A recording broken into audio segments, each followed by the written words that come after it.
Papansin ko na dumadami na naman yung puti ko sa buhok. Aba, ay di ako'y napa-order na rin pang kulay. Ay aking munang imimix. Samahan nyo akong mag-mix nito at maya-maya lamang ay magkukulay na ako ng aking buhok, ha? Samahan nyo ako, guys. So, ganito lang ang pag-mix. Pagsama-samahin nyo lang at haluin nyo.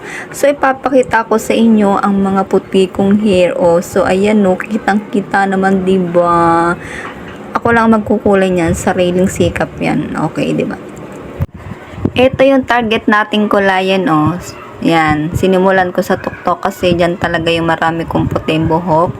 Inuna ko talaga yan at isinunod ko yung gitna. At pagkatapos kong ang kulayan yan, ay dahan-dahan ko kinulayan hanggang sa baba. Yan, ganyan lang magkulay. Pag wala magkukulay sa inyo, yan ang technique, oh. So, ingat lang kayo at baka malagyan yung mukha nyo o yung tenga nyo. Ang init pa naman yan sa balat.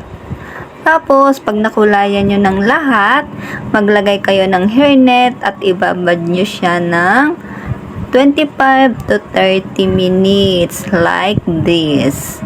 Ganito. Naka-electric pan kasi ako dito. Ayan. Kaya medyo nagbuhol. So, ayan, maglalagay na ako dyan ng hairnet at ibababad ko siya ng 30 minutes. Charan! Amazing!